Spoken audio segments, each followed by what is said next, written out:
Okay, good afternoon, Laura. Are we ready? We are? Okay. And everybody, are we ready? Thank you and welcome to our NVTA-TA meeting on this Wednesday, September 27th. 1:30 is our start time. Laura, will you please, actually, let's start with a Pledge of Allegiance. And Director Gregory, would you like to lead that for us? Pledge allegiance to the flag of the United States of America and to the republic for which it stands, one nation, under God, indivisible, with liberty and justice for all. Thank you very much. Roll call, please, Laura. Leon Garcia, Mark Joseph, Kevin Eisenberg, Present. Liz Alessio, Present. Scott Sedgley, Ryan Gregory, Here. Paul Doring, Here. Anna Shuto, Here. Margie Moeller, Eric Knight. Here. We have confirmed absences today from Director Williams and Director Pedroza. We do have a quorum. Excellent. Thank you very much. The next item is the adoption of the agenda. Are there any changes to the agenda? Not seeing any. Very good. Is there public comment today? Not seeing any in the boardroom. Do we have any public comment online? We do not. Okay, thank you. Next is the chairpersons and board members update for the NVTA-TA. Are there any updates from our directors or board members? No. Okay, moving along, we have item number 8, which is a consent agenda. There's just one item there, and that's the meeting minutes from July 19th. Pardon me, Chair. Yes. We do need a motion and a second for adoption of the agenda, please. Thank you. Do we have a motion to adopt the agenda? So moved. And a second? Second. Thank you. All in favor, please say aye. Aye. Very good. Aye. Thank you. Moving on to 8, the consent agenda item. There's one item that's a meeting minutes from July 19th. Are there any changes to the meeting minutes from July 19th? And Move if not, adoption of the consent thank calendar item 8.1. thank you. Second? Second, Garcia. We have a second. All in favor, please say aye. Aye. Very good. We have a regular agenda item. This is an action item, and this is the Measure T process and procedures, and Danielle Schmitz will be providing this for us.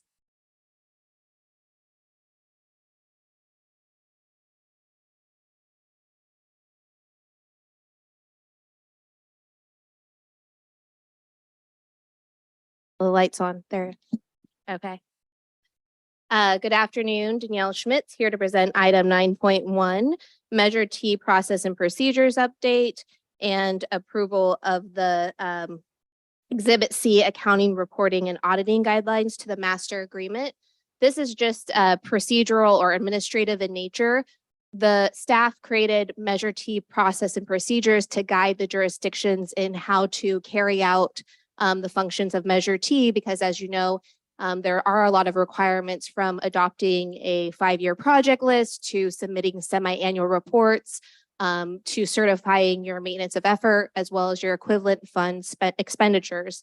And periodically we review the process and procedures and take a look at what needs to be changed.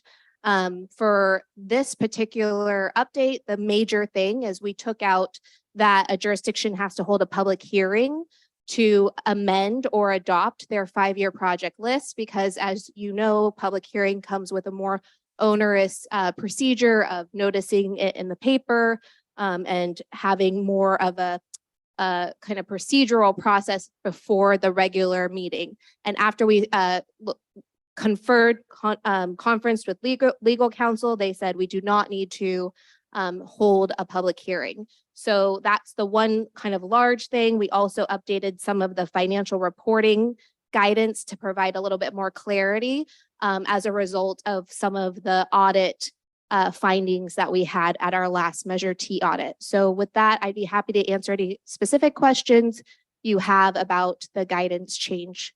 Thank you. Thank you for that explanation. Are there any questions on this item?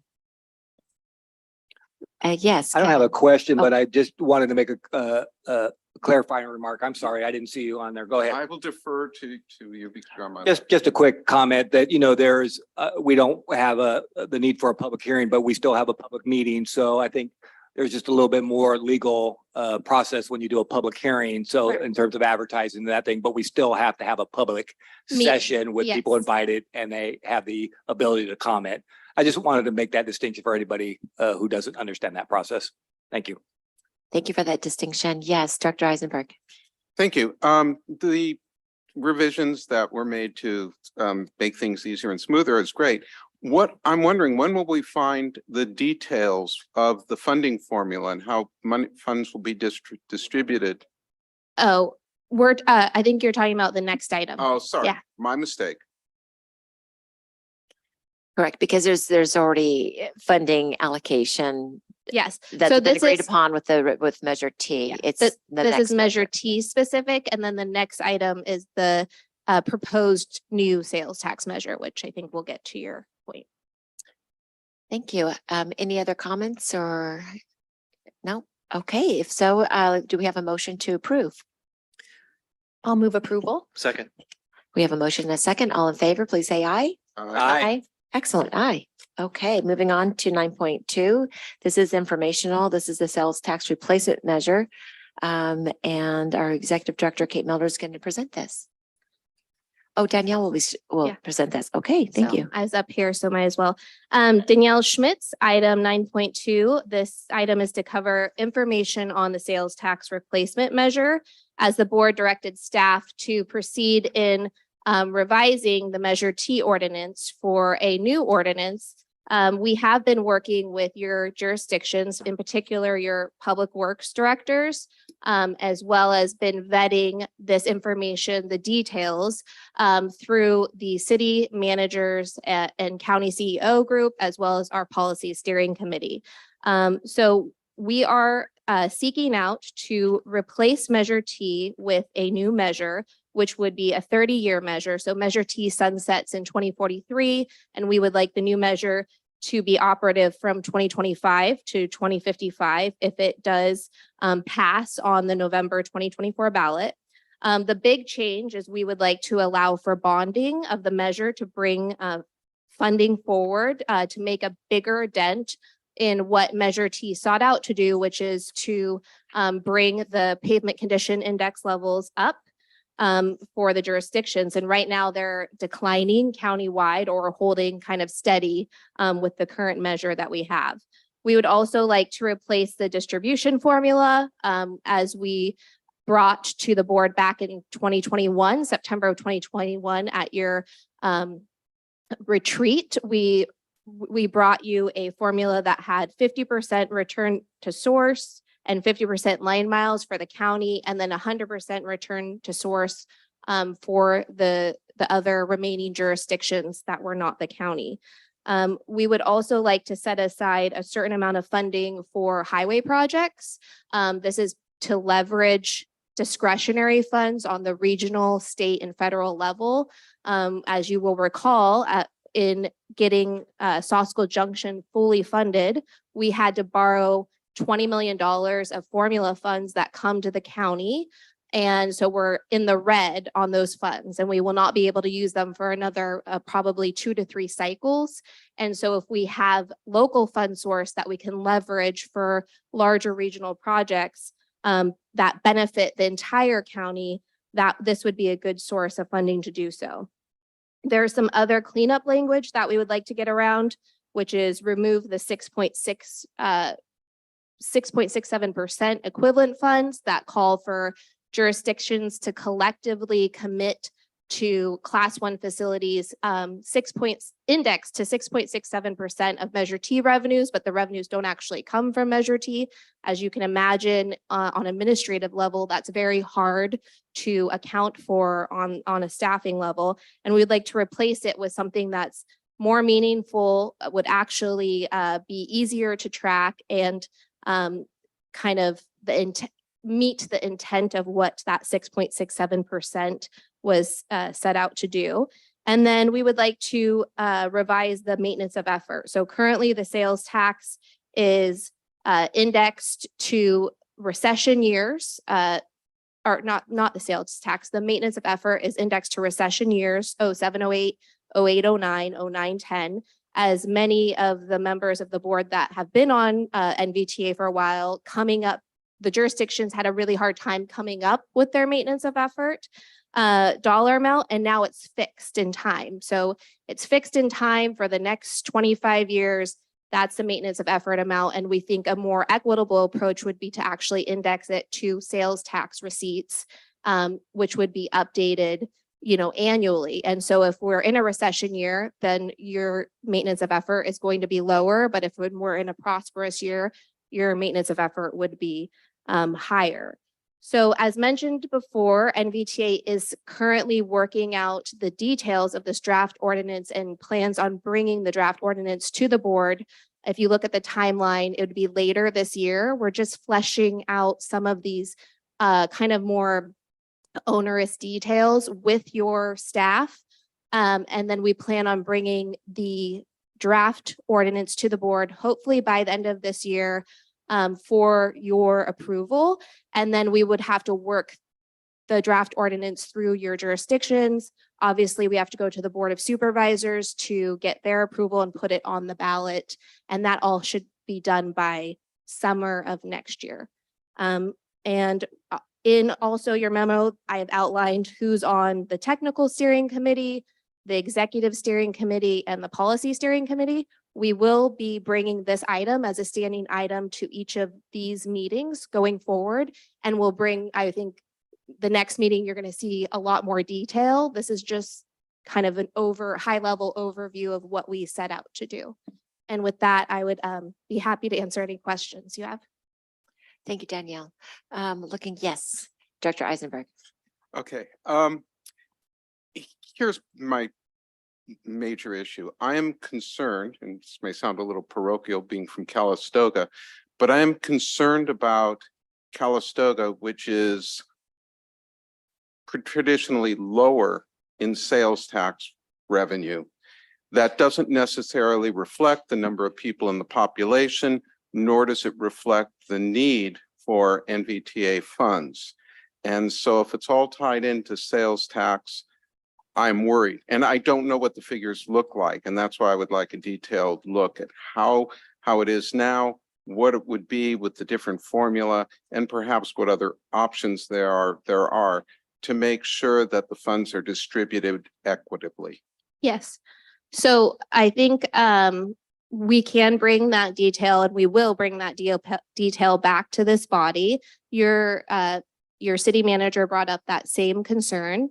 And right now, when we're running the return to source sales tax 100% for Calistoga, you're actually slightly above where you are currently. That would be adjusted right now every 5 years. We're thinking the local streets and roads distribution would be adjusted every 5 years. And so your city manager brought up that same concern about sales tax revenues going down over time. And so we are vetting some sort of floor potentially through our steering committees. And so that will also be brought back to this body. Thank you. Director Doring, do you have a question? Sorry, Yes, Chair, so unless sorry. you may just make a comment. Please.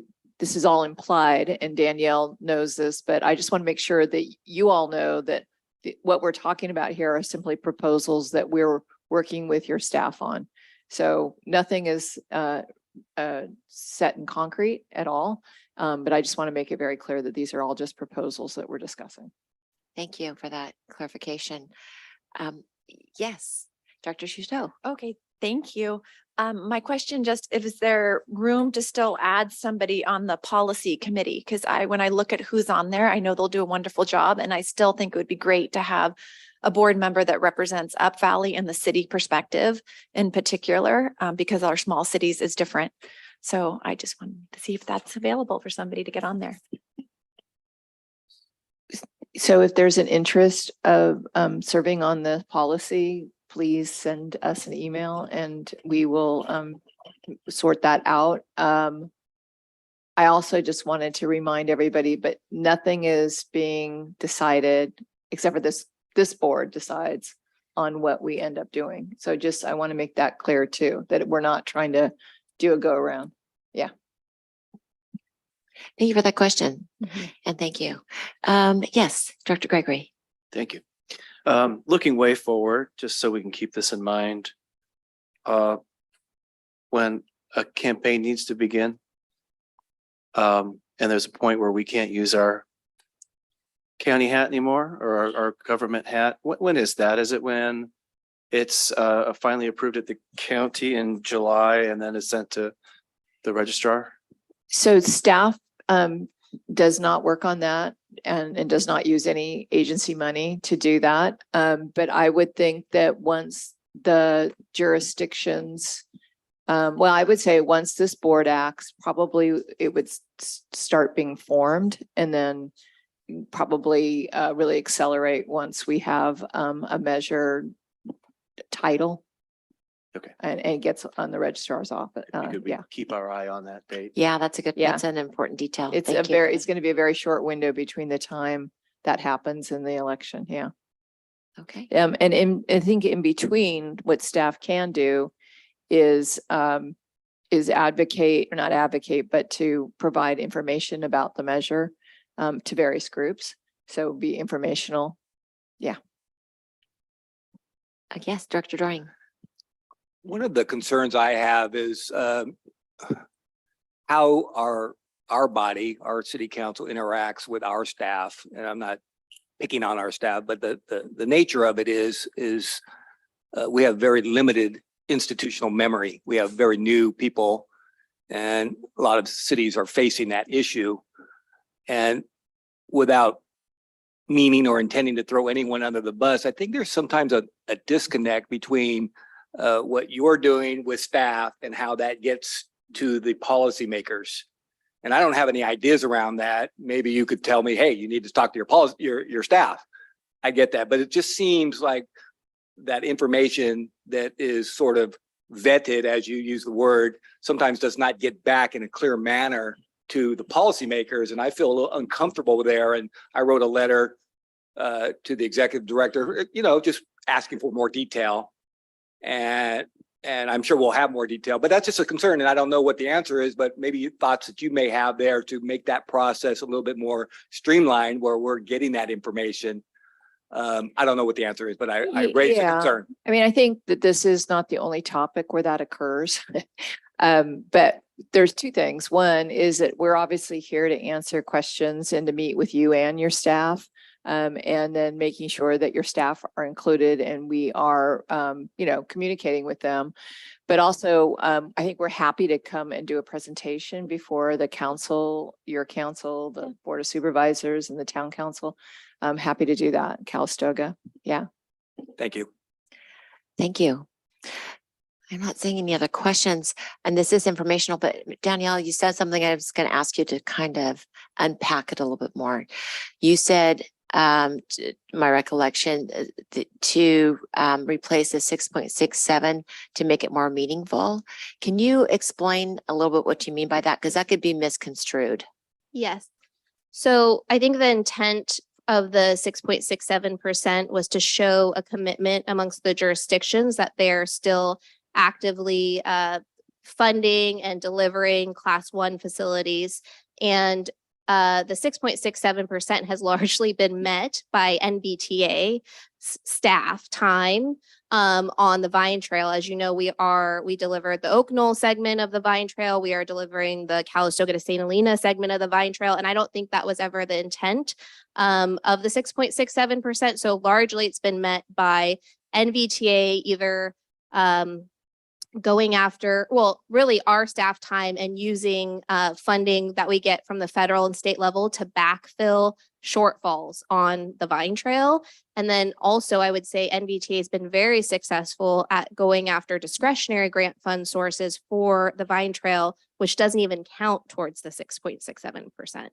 So I think a little bit, it's not So it's the really- intent of it was to have the jurisdictions really spend dedicated funding on class one facilities, but it largely has just been NVTA spending a lot of its in-kind money as well as finding formula funds to put on class one facilities. And I just think that if we want to show a commitment from the jurisdictions that they are going to, advance complete streets and active transportation funding, that there's a better way. And then the tracking of it, as I mentioned before, for NVTA staff is a nightmare, and there's no, it doesn't have anything to do with the revenues that are generated by the measure. And I would just add to that, that we haven't made any material dent in any other project but the Vine Trail. And I don't know if that was the intent either. And we only made that dent because it was a project that was going to be delivered anyway, because we got grant funds. And again, just to reiterate what Danielle said, we've basically been meeting this requirement because we have to deal with the shortfall in that project. So again, the project would have gone forward anyway, whether we had this requirement or not. We think that there's an opportunity here for us to make structure it differently and actually make some significant headway in getting at all of the bike and pedestrian needs that are in our countywide transportation, our countywide bike and pedestrian plans. Thank you. Because I know the commitment is there by NVTA along with our jurisdictions for class one and better, much better. I know City of Napa is very much committed to complete streets, working on a class 4 for Browns Valley. Very excited about that, Browns Valley Road. And so what I'm also hearing is that really the source of the funding, whether it be in kind or financial, really isn't being derived from Measure T, it's being derived from other areas. So this is really lining up the source of the funding or in kind funding with really that project and that ongoing intent to support that. And so I think that does clear that up for at least me and other people that this is just, it's a better way to move forward. Mhm. Yeah, thank you. Okay, so since this is informational, we will adjourn this meeting at 11:52. And our next regular meeting for the TA is October 18th, 2023.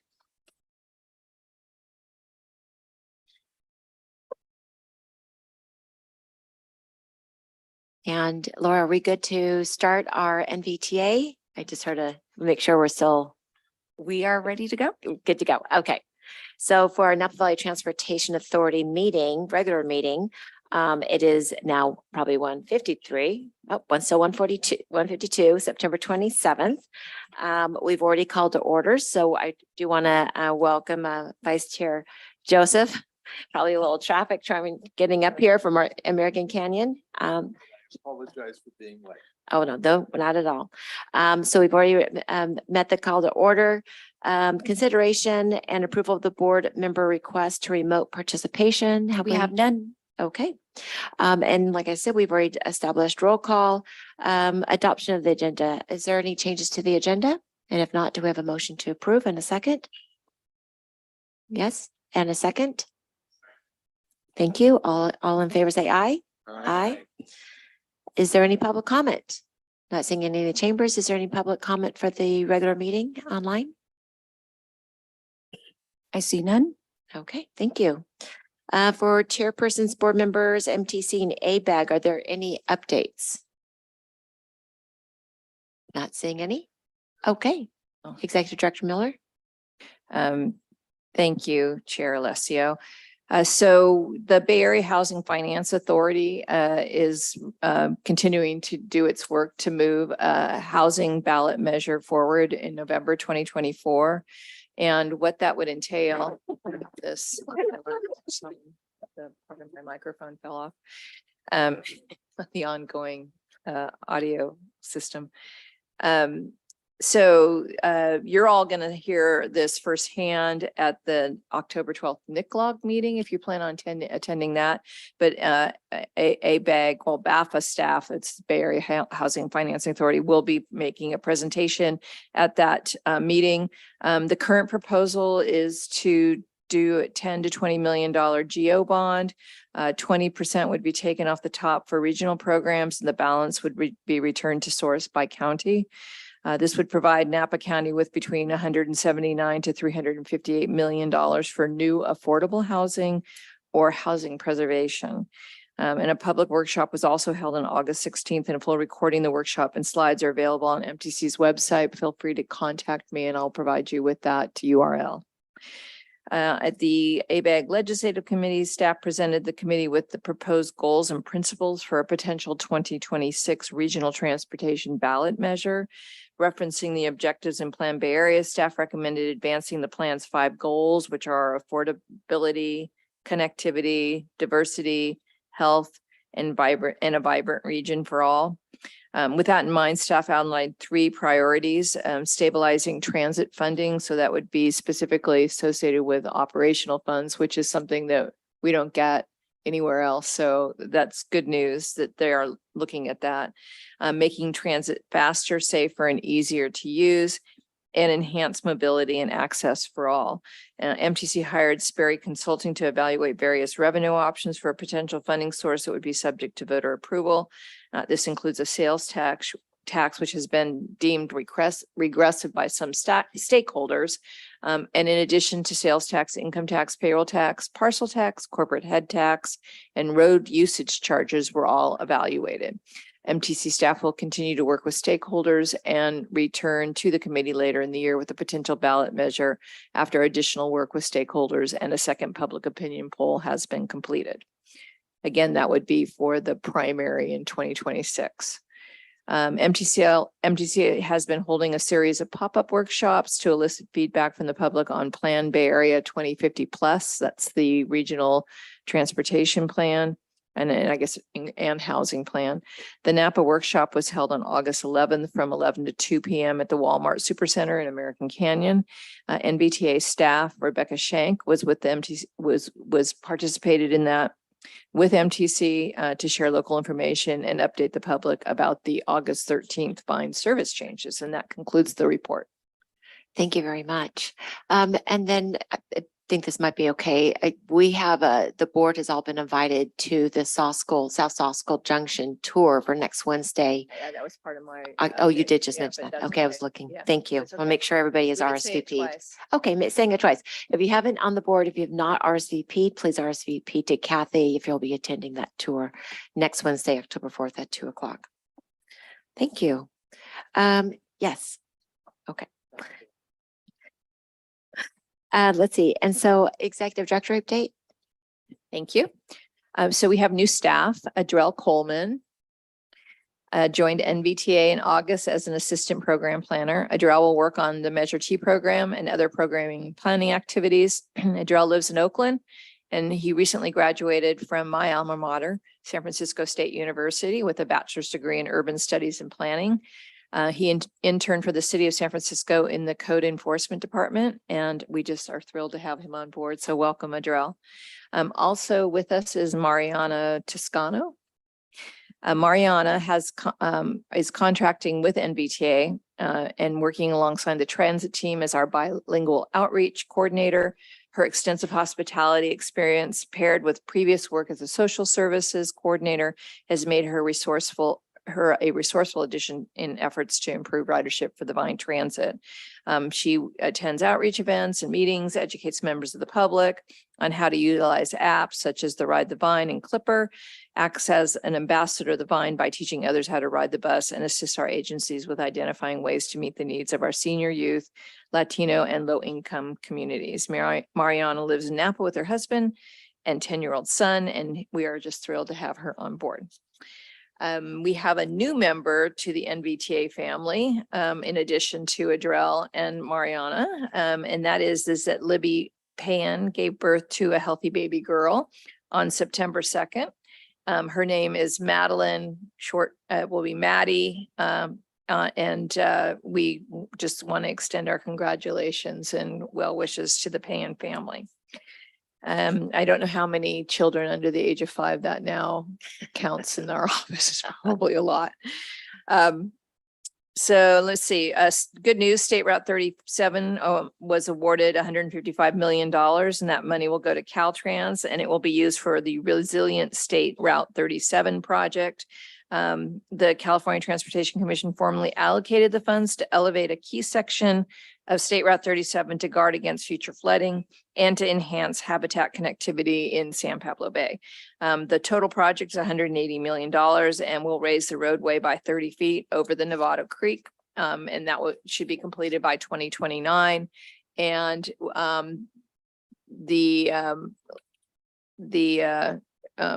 improvements will actually be able to address the 2130 sea level rise. The $155 million allocation comes from the Federal Infrastructure Investment and Jobs Act. So that was really good news. And then on the Clipper card update, you might have seen in the press that in next year, Clipper 3 will allow us to just use a credit card to tap onto the transponder on the buses. So we'll no longer need a little plastic card or have to use your smartphone. You can just go straight with a credit card. Long time coming. The V commute is in full swing right now. It began in September, is V commute challenge running between September 1st and October 31st. So anyone living, working, or going to college in Napa County may participate. The challenge requires recipients to register on the V commute platform, make a pledge to use alternative transportation, and then log sustainable trips, which is automated when using the Ride Amigos app. Each week, there is a drawing for $50 reward for those logging trips. And at the end of each month, the top 5 participants with the highest number of sustainable trips logged will be eligible for a $500 reward drawing. With only 26 days into the 61-day challenge, there are 73 participants, more than twice as many that we had last year. So our outreach effort is really working. They traveled 31,592 miles using alternative modes, reducing 9.2 tons of emissions. And that is actually exceeds last year's record by 61%. And we're only about 18 or 26 days in right now. So like Congratulations. Yeah. That's fantastic. All told, participants have saved themselves $13,000 so far. And our very own Director Chouteau is in the lead. I'm not surprised. NVTA Vice Chair Joseph is also participating. Unfortunately, NVTA board members and staff are not eligible for the incentive prizes, and I'm sure that's not why you signed up for the program. More information about the program and the challenges is included in your handouts. So thank you so much to the both of you for helping us promote this program. And then finally, Director Alessio already mentioned, there is a tour of Soskel Junction next Wednesday. Please make sure to wear flat shoes that are closed in. We will provide vests and hard hats. And information about transportation to the site will be forthcoming, but please meet here at 1:45 p.m. on Wednesday if you plan on participating. And that concludes my report. Thank you very much for that. Lots of great information.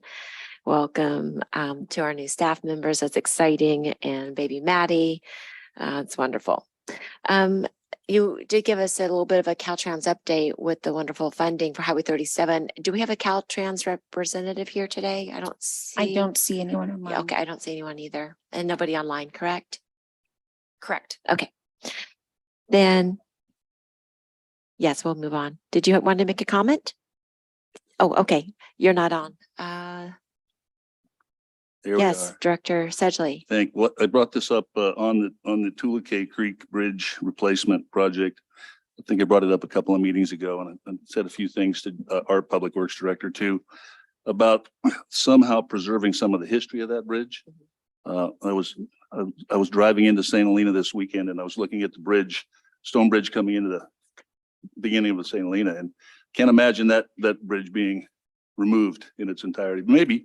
But the Tulakay Bridge, my thought, and I think I mentioned it before, is is some way to incorporate some of the stone and at least the marker that shows the county supervisors at the time that bridge was constructed to be used maybe in the pedestrian approaches as you come onto the new bridge. Obviously can't be used structurally, but where we are, it looks like for the plans and specifications and the estimates aren't due until, next year, in the early part of next year. How does the process work where we can try to voice our support for such a move? And how do we kind of begin that discussion?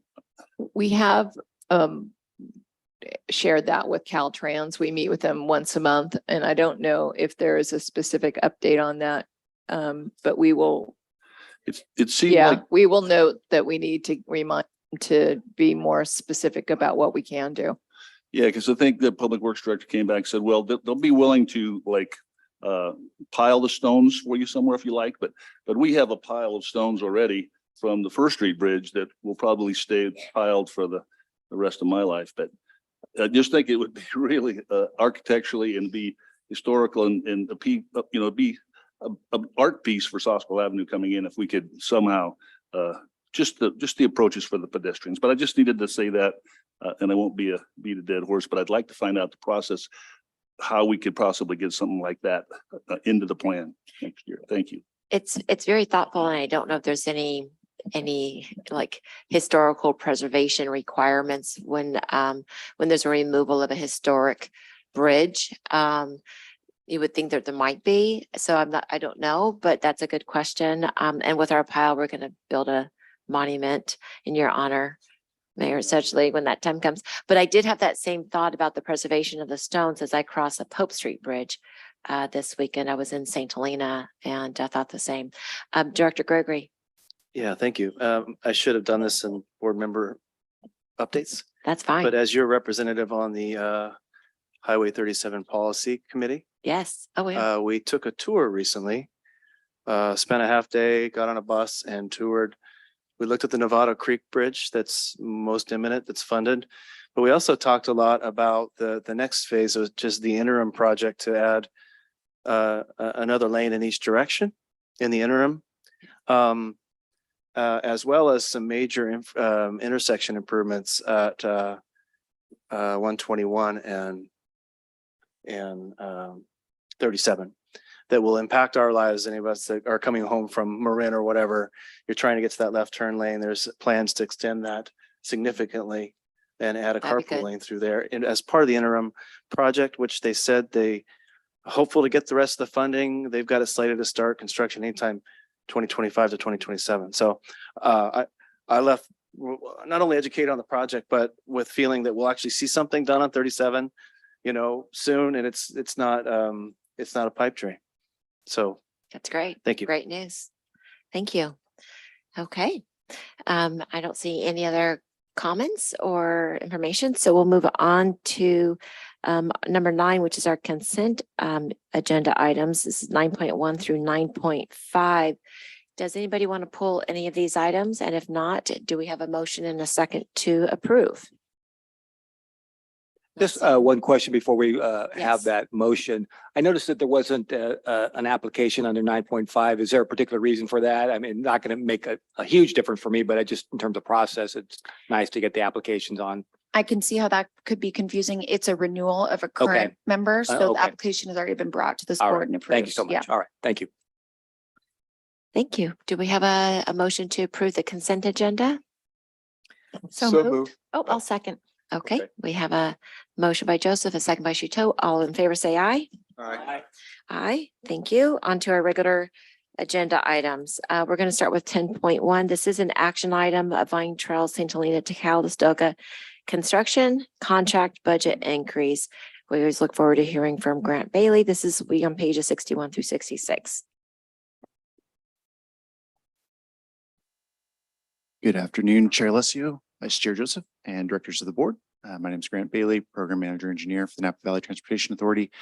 And the item before you this afternoon is request to increase the project construction budget for the Vine Trail St. Helena to Calistoga project by $700,000. You may recall back in June, I provided project update to this board that detailed the current status, a number of challenges that we have experienced over the last year during the construction, and a forecast shortfall that we've identified of approximately $700,000. Since then, I have also provided that update to the boards and councils of our funding partners at the City of Calistoga, City of St. Helena, the County of Napa, as well as the Vine Trail Coalition, and also worked with staff members at each agency and organization to amend the funding agreement that we have in place to increase funding contributions from each agency.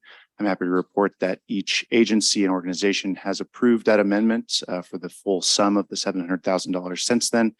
And at this time, as the award authority, this board is the only board that can, or agency that can formally increase the budget for the contract. And so the recommendation before you is that the NVTA board, one, approve an additional $700,000 in construction contingency for construction agreement number 22-11 with Gelati Construction Company Incorporated for construction of the Vine Trail St. Helena to Calistoga project for an amount not to exceed $1,316,709. And two, approve resolution number 22-11 revised, which is attachment 1, authorizing the executive director to issue change orders for the construction agreement number 22-11 in an amount not to exceed $1,316,709. That concludes my report, and I'd be happy to answer any questions. Thank you for that report. Do we have any questions? Yes, Dr. Eisenberg. Not really a question, just I'm hopeful that the entire contingency will not be needed. I'm hopeful that PG&E, you'll be successful with PG&E getting some of the money back, but no matter what, the completion of this section of the Vine Trail will be of great benefit to Calistoga, St. Helena, visitors to the Napa Valley, and me in addition. So thank you. Thank you. Yes, Director Garcia. Yes, thank you. I'm excited to see this completion. I recently attended a groundbreaking in Vallejo at the ferry terminal for the Vine Trail through Vallejo connects to American Canyon. Of course, I realize that the gap may now be American Canyon, South County. But it's, I see not only for local uses, but tourism possibility. Ferry boat terminal is right there. It captures a great deal of the Bay Area and its route. And cyclists love to explore new areas. So I look forward to this part being completed and encourage Vallejo along in their operations. Thank you. That's exciting. I would and just great point out news. that we're winding up our project and they're just starting theirs, and we were in the same cycle of active transportation program. So kudos to the NVTA staff for moving this project and our partners for moving this project along quickly. And it's probably, it's not in the built environment, but we have equal issues associated with, private properties, bridges, and building it in places where nothing has been built before. So anyway, good job, Grant. Yeah, very good job on that. Thank you.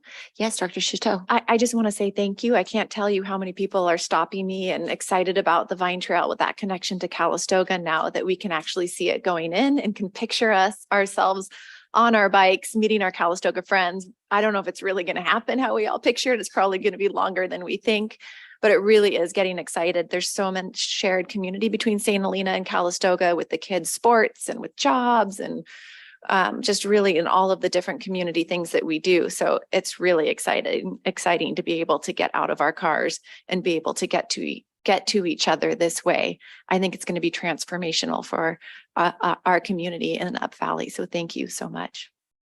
You're welcome. Do we have, Grant, what's the end date, hopeful end date? I know we've had so many delays, but so you probably don't want to even. Well, I Go won't there. shy away from the question. So the last update I gave in June targeted November of this year. There was a caveat that, if we incurred additional delays or, construction challenges, that could push out. And, unfortunately, we have, experienced additional challenges as a result of more utility conflicts and new, I guess, archaeological finds. So right now, I'm going to be conservative, but it's probably looking like delivery in the first quarter of 2024, probably March or April. Yeah, but spring. yes, spring, exactly. We'll go on our spring bike ride. There we go. All right. Thank you. I appreciate that. Okay, so do we have there's two items here that we need to move forward. Do we have somebody who wants to make a motion on both these items? So moved. Okay. And we have a motion by Eisenberg, a second by Doring. All in favor, please say aye. Aye. Thank you. Okay, next item, 10.2. This is also an action item. This is the purchase order 23 P3018 to purchase electric vehicle charging stations from contractors sorry, I don't have my reading glasses today. Contractors Electrical Distributions ED for future electrical vehicles. Rebecca. Thank you, Chair Licio, members of the board. My name is Rebecca Schenk. I'm the transit manager here at NVTA and will be presenting on item 10.2.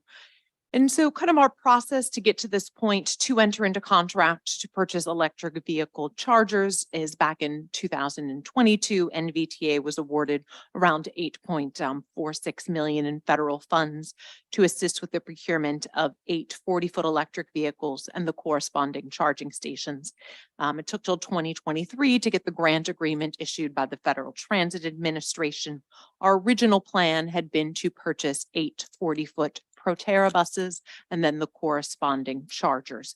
But the item that you see before you today at this point is just to purchase the chargers from the contractor's electrical distributors, which is ChargePoint, who's the manufacturer, their distributor for our section of the West Coast. The reason that we're just moving forward with the chargers at this point is because ProTerra, who'd been our selected bus manufacturer, filed for bankruptcy in August of this year, necessitating NVTA to look for other options. So we're not at this point ready to move forward with an alternative option. However, we had always envisioned purchasing ChargePoint chargers. We use those chargers currently to charge our BYDs and our ProTerras, and they meet what's called the Society of Automotive Engineers, basically the standard J1772, which is the standard that works with a BYD and ProTerra, and then also with other vehicle manufacturers that we're looking at right now, which is Gillig and New Flyer. And they have been used to charge those buses at other locations. So we feel confident that we can move forward with the chargers, even though we're not moving forward with the buses at this time. And kind of why now for the chargers? What is the need? Well, the need is that our Vine maintenance facility will be completing construction as currently scheduled kind of in the November timeframe with Alton and their electrical sub McKee. It is under their contract to do this charger installation. And so we'd like to keep it under that contract.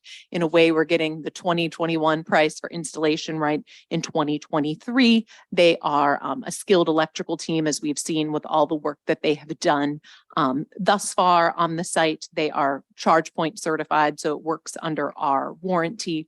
And then we still have our construction management team right on site every day to kind of oversee it and do the commissioning. And so in terms of NVTA goals, this meets our goal of using taxpayer dollars efficiently because we're acquiring the chargers now and minimizing our costs of installation. And then in terms of funding, about $379,000 comes from our federal grant from the Bus and Bus Facilities Program. That will be matched with around $440,000 in Transportation Development Act funds. And then just as a side note, we should receive, because we are participating in PG&E's Fleet Ready program as part of our maintenance facility, so we should receive a $125,000 rebate once those chargers are installed, and we would get that money back to replace the TDA funds. So the total funding, over $800,000 in total, would buy us basically 4 ChargePoint Express 250 chargers, and each of them has a dual hose. So that essentially means 8 buses and it could be charging at once, and then 1 ChargePoint Express 250, which is a standalone unit. The difference between those just has to be do with where they are installed on the site and kind of the length of their arms and their location. So we'd be purchasing a total of 5 chargers that could charge up to 10 vehicles. The alternative besides this would be to wait until the bus purchase. But as I mentioned, then we'd have to enter into a separate contract for installation. So to recap, what I'm asking for today is to approve item 10.2, which is the purchase order to purchase electric vehicle charging stations from CED for future electric vehicles. And I'll answer any questions. Thank you, Rebecca. Do we have any questions? Yes, Dr. Joseph. Actually, not so much on the report, but Right, on the bankruptcy. It occurred to me, what's going to happen to our warranty on the buses, servicing and maintenance and so on? No, sure. So we've been following this pretty closely as well as other barrier providers. We do currently own 2 Proterra buses that we operate on our 11X. So we're very interested in this. So what we know thus far is Proterra basically is divided himself under bankruptcy into 3 divisions, a bus division, an energy division with charging, and then a battery division as separate, and they are actively seeking a buyer for their bus division. My understanding and kind of talking to more regional leaders in the TransDev corporate structure is that people are not maybe lining up to make that purchase of the bus division. So I don't know what's going to happen there. On the charger division, not sure either, but it doesn't so much matter for us in that we don't have Proterra chargers. And so what we're really trying to follow is the sale of the battery division, which has always been the most profitable division of Proterra, because we have the batteries and that, we have this $1.1 million bus and over half of that value is in the battery. Because some things like if you have, for example, a Thermo King AC unit, right? You can go to Thermo King if you need a part, but the battery is Proterra and that. And so it's all going to come down to that sale and what the fine print says related to the warranty. Our kind of hope is that they have a limited number of warranties because it's a company that's just about 10 years old in terms of bus production. So we don't think that the seller would see, hopefully, the warranties as like a big liability and we'll take them on. But until that battery sale is complete, we won't know.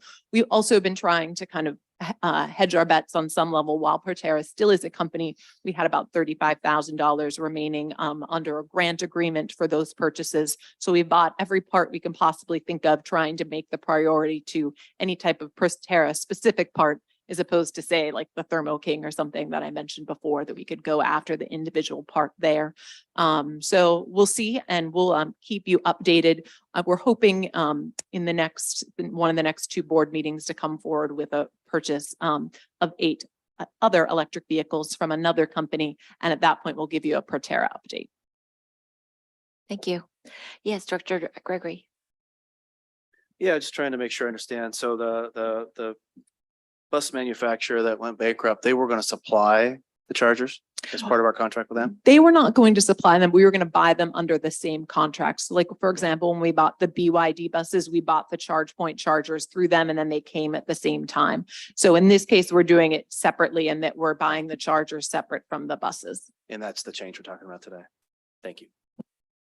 Dr. Chateau. Thank you. I have some questions too, because Sure. I know more about the chargers for cars, not buses. So these chargers, are they just for the buses? They are essentially just for the buses. You could technically if you put a vehicle into it, it would work. It would kind of maybe charge a little fast, or there'd be some adjustment there. But it's just usually, or will just be for our buses. They'll be at our maintenance facility at SHE. The way it works with the federal funding is it basically has to be set up that way in order for them to kind of protect their asset.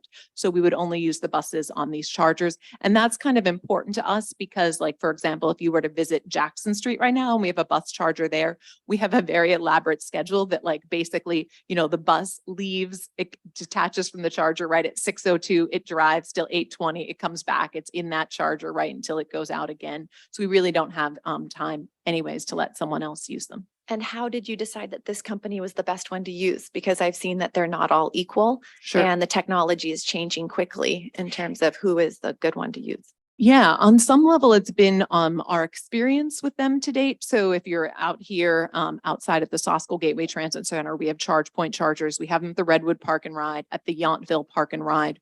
We made the purchase whenever we started the electric vehicles, and we had these upgraded chargers. So these are at a higher level of charger installed in Yountville and in St. Helena. And we've had success for a charging company. They've been around for a pretty long time. They seem to have some staying power. And when we look at, say, the SFMTAs and some of the bigger agencies, they're kind of going this direction. And is nice because they do seem to work with all of our different vehicles. And then hopefully we won't end up in a position, right, with that would like with Proterra or something along those lines. So it seems like it's a well-established company, and our track record with them to date has been successful. Yes, Dr. Doring. I just want to follow up on the prior comment or questions. Is these charging, the infrastructure of the chargers, something that sort of doesn't change that much? I guess the issue I'm getting to is the sort of the buses that we intend to purchase, and given the changing technology, are you comfortable that the chargers that we purchase will be sort of a standard charger that is going to be, we'll be able to use with these buses? Or is there a cost there and an uncertainty there that we have to factor in to the overall decision-making process? Sure. So the idea has been, and like with the charger purchases we made before, that the charger would be useful for the bus's entire 12-year life. And so we're still anticipating that basically the chargers would be available for its entire 12-year life. And then, you know what I mean, in this case, maybe into year 13 and 14, depending on when the bus arrives and when the charger is installed. We do seem to be able to continue to, say, update the bus and the charger, at least in our experience to date. And in kind of, we're really going to rely on some level, right, on this national standard from the Society of Automotive Engineers, that they will continue kind of to push that envelope. And so if it works for us, it's going to work for everyone in the country. And if it doesn't work for us, it's not going to work for, you know what I mean, anyone. And so we are putting our faith in this third party, but as long as the standard continues to exist and continues to be updated, I think we'll be in a good spot.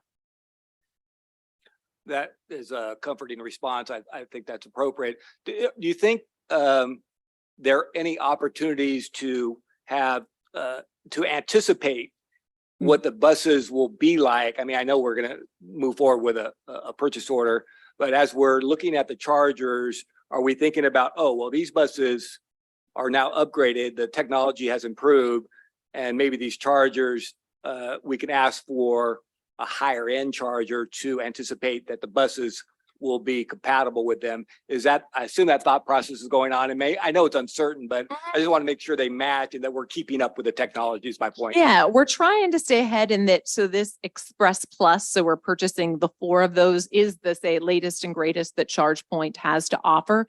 We had started conversations with ChargePoint now, like 3+ years ago, when we were designing the maintenance facility and saying, what's on your roadmap? And it was called something different at the time, but it became the Express Plus. So that's what we kind of designed for, what was on their roadmap. So I think we're getting the latest thing that's available at this point. Thank you. Excellent questions. Thank you so much for this. Do we have a motion to approve this item? And do we have a second? Motion by Garcia. Do we have a second? I'll second. Joseph. Second by Joseph. All in favor, please say aye. Aye. Aye. Aye. Thank you very much, Rebecca. Oh, is there public comment on this item? That's true. There's no public comment because nobody's here. Okay, so the motions and the ayes are we all good? Okay, excellent. Very good. Okay, so then we've got, Rebecca, you're going to give us 10.3, which is informational Vine Transit update. Yes. Thank you.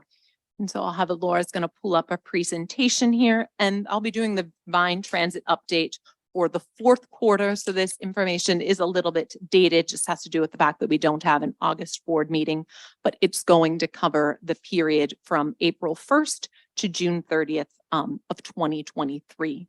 And so, and you'll see when the slides come up, but just to recap, essentially that at that point, we were still operating 4 fixed routes in the city of Napa. the routes N, S, E, and W. And then we had on demand in the service areas, kind of not served by fixed route. So that's kind of what the data that you'll be looking at today. And then we'll talk a little bit about what's changed since that June 30th deadline. Or I should say, yeah, June 30th date, and then what we'll be reporting on moving forward. So if you go ahead and, just that's the slide where I was just mentioning what we were operating, especially in the city of Napa over this period in time. And so on the next slide, similar to what you see in your board report, we're just basically comparing ourselves to the quarter prior. So fourth quarter back to third quarter, basically staying flat, right? And we had talked about this at the board meeting that in our board retreat back in May, that if we kind of stayed the course and made no changes in our system and in our routes, that we are just basically going to remain flat. And that's kind of what has happened. We moved kind of that 1% just as school basically comes out. And so in the next slide, what you see is the same type where we're comparing basically one quarter back, and then we're going back 1 year as well. And this tries specifically looking at the city of Napa, basically as an efficiency metric, right? Because we're showing, okay, for the number of hours of service that we have out there, how many passengers are riding. So we remain below, if you look at the red line, which had been our kind of pre-COVID era mean, and our goal, we remain below that. And in this past quarter, we were just over 5 passengers per revenue hour. Then on the next slide, what it breaks down is that this most recent quarter, and it breaks down, okay, what city of Napa routes were performing the best. So something like the route N, which goes up Jefferson, turns on Trancas, does a loop and comes back, right, is our most productive route and kind of exceeds our pre-COVID thresholds and is at 9 passengers per revenue hour. Meanwhile, the lowest end, we had our Vine on-demand service, just above 2 passengers per revenue hour. So if you remember the discussion when we were talking about our changes is to return kind of to more fixed routes, some more high productive routes that we would have in the past. And that's what kind of happened in August, but not in the time frame that you're seeing here. So on the next slide, also reflecting what's in your board report, right? It's looking back 1 quarter. So we did on the regional routes here, the 10, 11, 11X, 21, and 29 perform better in this quarter than we did in the prior quarter, and about a little over 12% increase on that front, with really the route 10 being the driver there. And then on the next slide, it looks at kind of that efficiency measure, right? That passengers per revenue hour for the different routes. The route 10, in addition to being kind of our highest ridership, was also the most productive route that we had, followed by the route 11.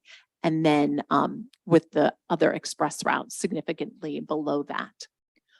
On the next slide, what you see in terms of the community shuttles and exactly what's in your board report is showing this quarter and then comparing it to the prior quarter. So just over 4% increase in our overall routes. And in St. Helena, we often see this as a cyclical pattern. Basically, school gets out. And so we have lower ridership, say, in that month of June when school gets out. And that always kind of cyclically drives you down from Q3 to Q4.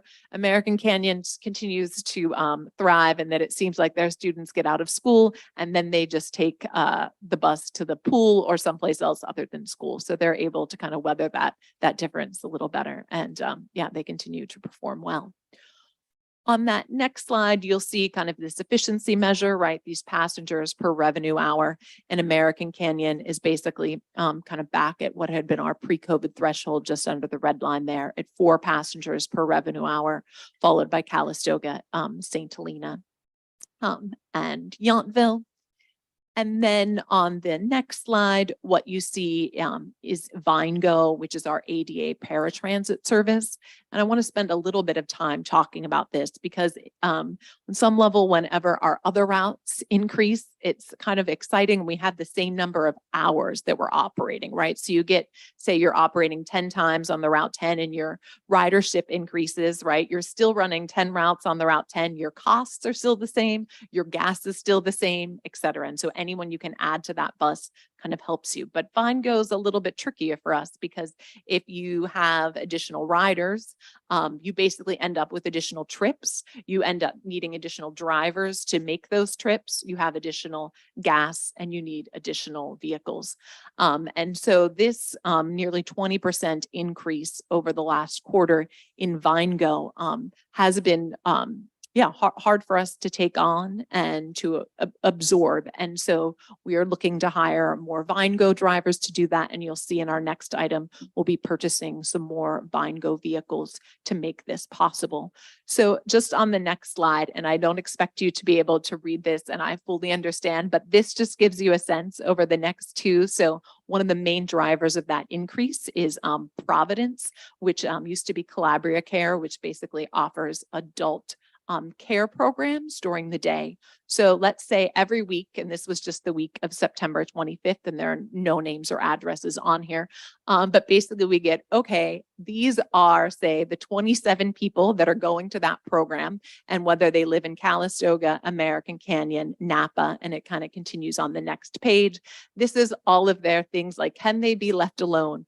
Do they have a particularly heavy wheelchair, and hence do they need a particular vehicle? So this is kind of what we're sorting through. And we do have some people here too, right? It's a trickier group. It's not as though you can drive up and be like, okay, I'm ready now, right? There's a whole process to kind of get them out the door. So as VineGo grows, we're trying to work on this and work on our communication and what we provide to Providence as we have this increased service while still maintaining all of our other VineGo riders, say, that are going to chemo or going to dialysis, et cetera. So just wanted to give you a little sense of what that means when we increase our VineGo ridership.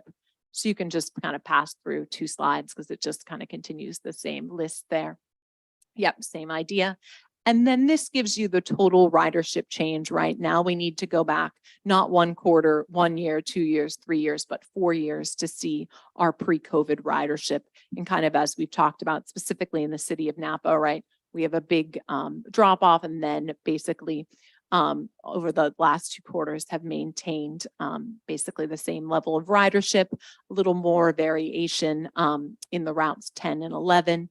And then the 21 or say 29, we're just about a little over 50% of our pre-COVID levels. We aren't running the 10X any longer, which we had run prior to COVID.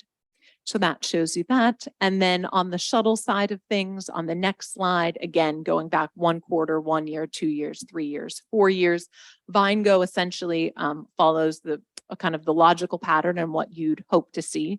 But like I said, these big jumps are challenging to us in terms of vehicles and drivers, and we're adjusting to that. American Canyon continues to perform quite close to pre-COVID levels, and we'll continue to try to see what lessons we can learn from American Canyon.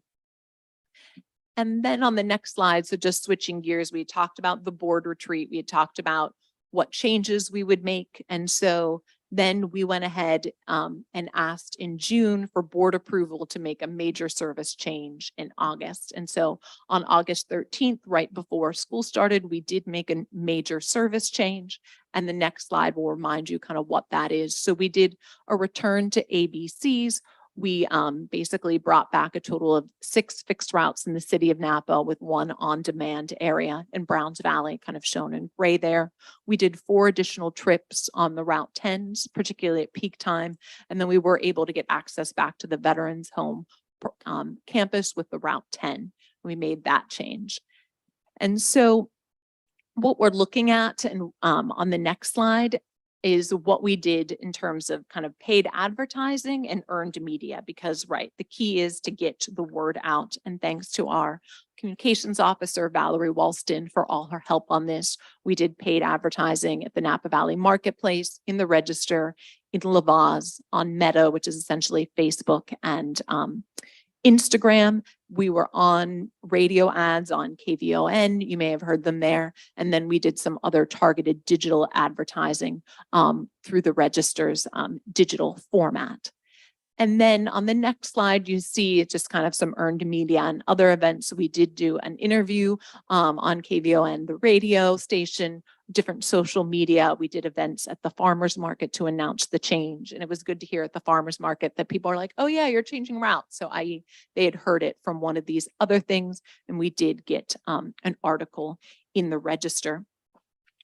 And then what you'll see on the next slide, and this is kind of just an odd period, right? Because we're basically comparing 2022 ridership from August 13th, which is when we made that change, to September 13th, to ridership in 2023 over that same period. So I know this is one shot in time. So we'll see like basically at the end of the quarter what this, you know what I mean, essentially really means. But I guess in a way, good news would be that we didn't say change our routes and then have an overall decrease in ridership. We did see a slight increase over this period.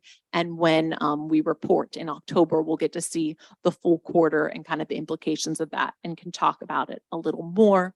And as Kate mentioned, we do have a new contracted staff member, Mariana, who's really kind of getting at this on the person by person level for us in terms of promoting ridership, doing things like this weekend. There's 2 new students at Napa High who just arrived in the country, and she'll be travel training them so they can take the bus to school next week. Or we had someone arrive from Guatemala 2 weeks ago and teaching them how to ride the bus. So she's really doing a lot of outreach to the Hispanic community, and something that we have not been able maybe to do to the extent that we'd like to in the past. And so we're really trying to hit this on the individual level as well as the advertising that we had talked about previously. And with that, I'll answer any questions. Thank you, Rebecca. This has been it's been a ride. Yeah. It hasn't been an easy one to get the Vine Transit back going. It's a little disconcerting to see Napa just continuing to slug along, if you will, especially with the pre-COVID and what our capacity could be. I appreciate you going back. I made a note compared to pre-COVID in terms of really more the norm. And then there's just the overall capacity, but the outreach and the communications and more, that's going to make a difference too in time. So do we have any other questions or comments? Yes, Dr. Joseph. Couple. First of all, I would love to just take credit for American Canyon Transit as just being, we're a swell community and all that. But I do think somewhere in there, we added a second transit bus. And I have this feeling that a lot of our success is because we have 2 buses and we can do better. So is that it, or are we really just a terrific community that shines? Is great. I mean, there is something to it in that you see Calistoga's ridership because they have a second shuttle for basically their high tourism times of the year. So they have one basically from September 1st to the end of November. And so you do see that drives their ridership. I will say that I think that you have a lot of regular riders and that are dedicated, and that one person's having a good experience that kind of, you know what I mean, travels to others. Your geography is in a way too that like, okay, so for example, Yountville, what they have going for it on some level is you could just walk there, and that you don't you know what I mean, have that sometimes. And I think it's like, oh, well, if I'm going to get there, or I'm going to go to, like, you guys have got the hardware store or the Walmart where you're going to get you know what I mean, a lot of things, Safeway, et cetera, and then bring them home and people not want to walk with them. So I think there's some element of it. But yeah, we have to give some more thought to that. What is your secret? Well, I'm willing to accept the argument. It's just because we're a terrific community. Yes, we'll go with that. Okay. The other question gets back to the Vine Go, and it's probably inappropriate, but whenever you see a concentrated node of trips, you can't help but wonder, is there a way that we could approach Providence to say, we're providing an incredible service for you. Would you like to sponsor something? So let me be that crass. Can we approach them from the point of view of saying, we're happy to help, but can you help too?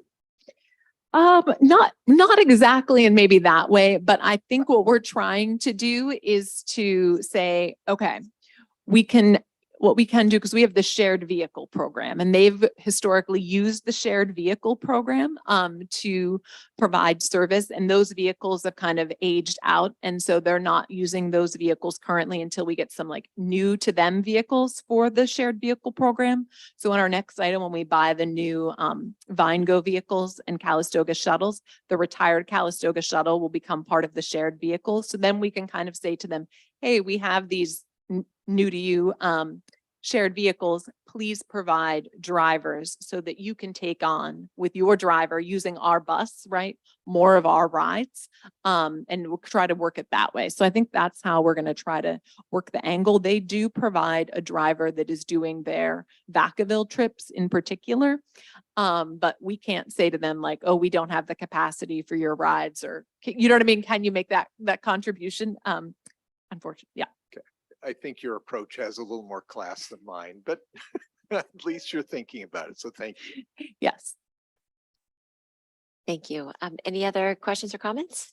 Not seeing any. Okay, thank you so much. So we're on to our next item, 10.4, and this is what you're setting us up for, if you will. The purchase order for the 23P3017 and 23P3019 to purchase two vehicles from AZ Bus Sales, and I'll let you take it from here. This is an action item. Perfect. Excuse me, Chair Licio, Yes. I'm sorry. I have to leave early, and so I appreciate your patience and the board's patience. Yeah, thank you for staying as long and as you did. understanding that I have to leave early. Absolutely. So thank you. Thank you. And I understand we still have a quorum, so we can move forward with our action items. Thank you, Director Knight.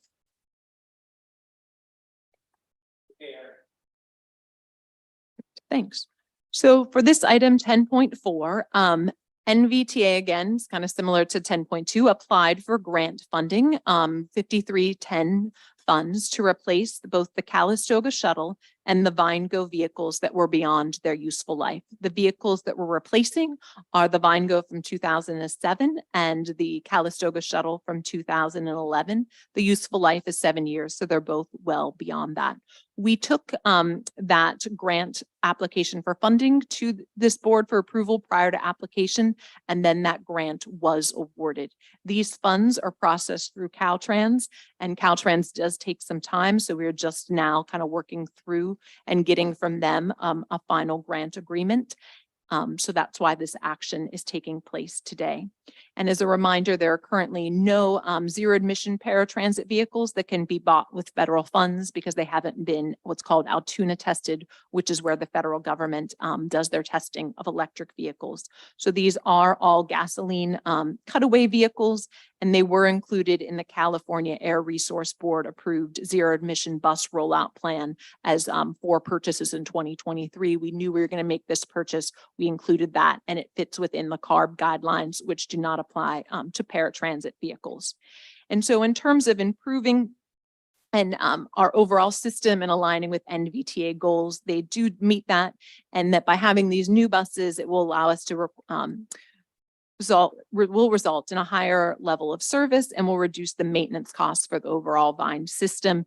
As you can imagine, if you have a 2007 or 2011 vehicle, you've had to do an engine replacement and many other replacements along the way. And then it will also, as an added benefit, allow us to take these 2011 vehicles from Calistoga, which are still functional, and repurpose them to our shared vehicle program. And we think that will allow Providence, who we've talked about, Molly's Angels, and Share the Care, who have all expressed interest in utilizing our shared vehicle program, with our vehicles being actually older than 2011, even in this case, haven't been using the program recently. So as an alternative, the board could decide not to approve this purchase order, and then we would continue to use the existing buses from 2007 and 2011 and take on the maintenance costs associated with that.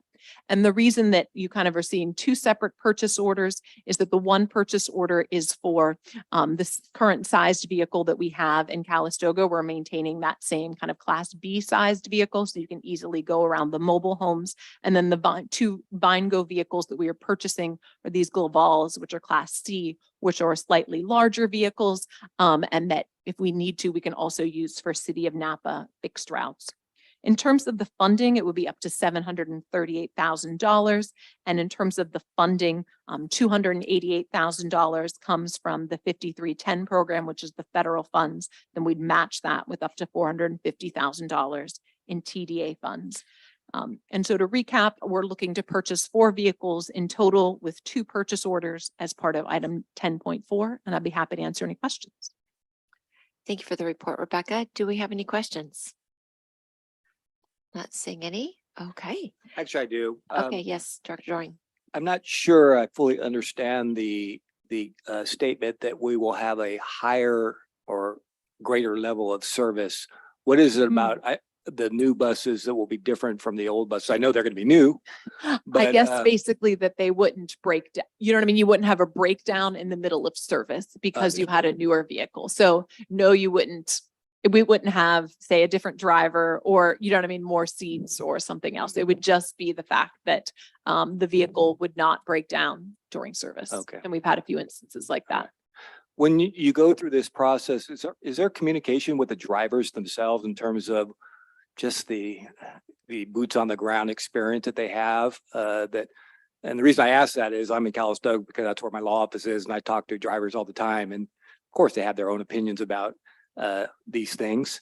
Yes. And, you know, one of the refrains I hear sometimes is, well, they never talk to us, you know, that kind of thing. And I'm sure that's somewhat hyperbolic, but is there just a basic interaction in terms of the add-ons or some of the things that'll make their life easier given the circumstances of their own community? And I would say the same thing in St. Helena.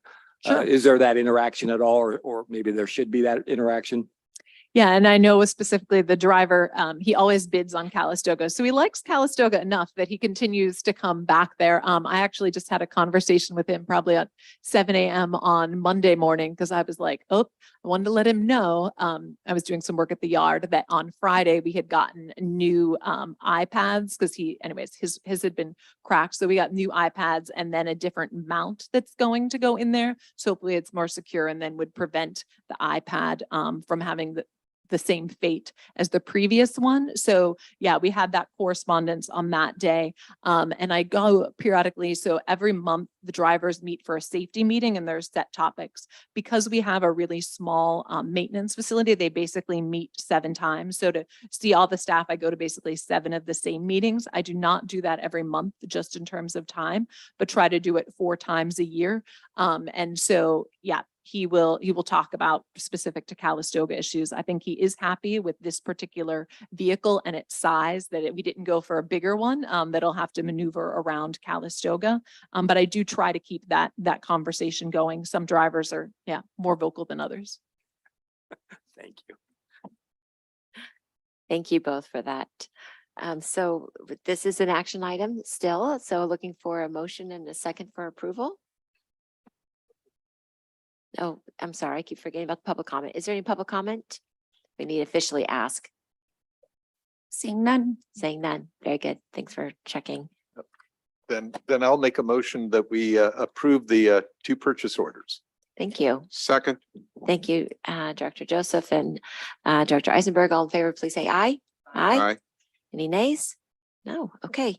We have one more item and that's 10.5, and this is federal and state legislative update by our Executive Director, Kate. Thank you, Chair Alessio. And before I start, I was remiss in not acknowledging Rebecca and the work that she did on the Vine Trail between our 2 engineers, and also she continues to participate on that project. And she did that in addition to managing the transit system. So well done, Rebecca.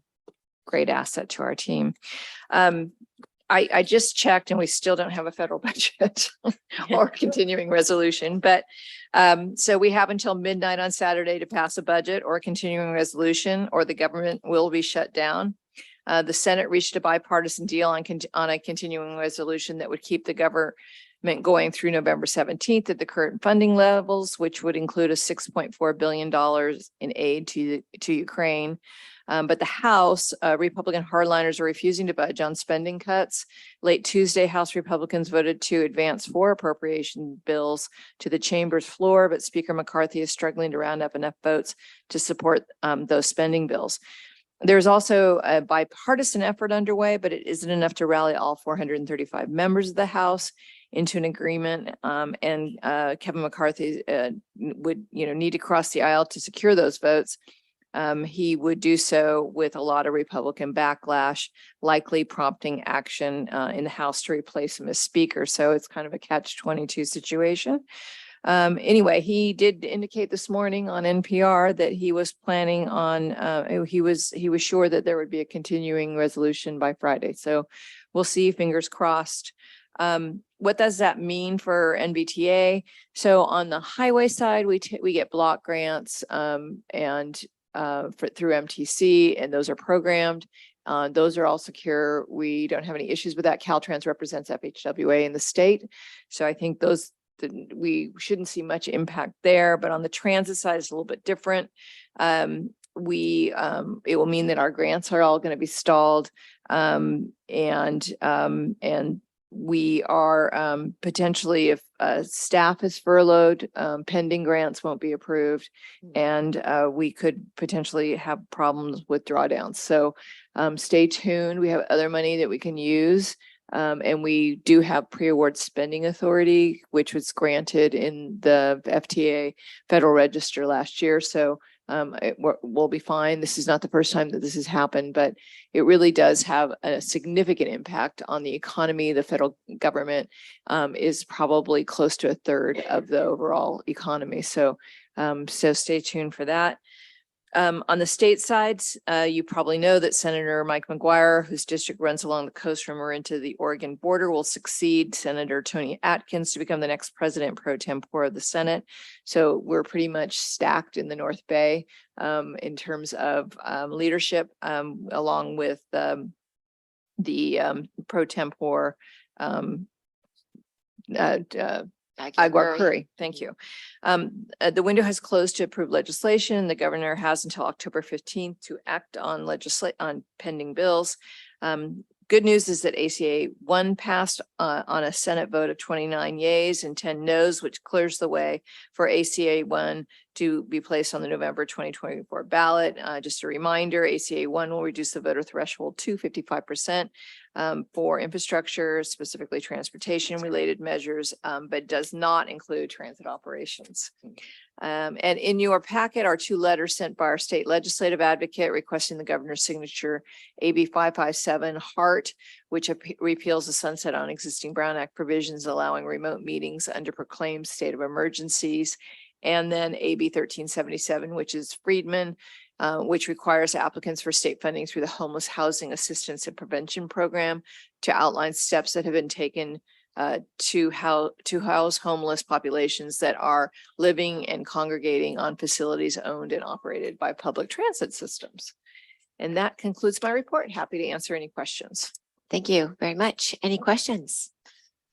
Not seeing any. Moving on to future agenda items. Do we have any future agenda items? Not seeing any there. Excellent. So let's go ahead and we can adjourn this meeting. It is 2:57 p.m.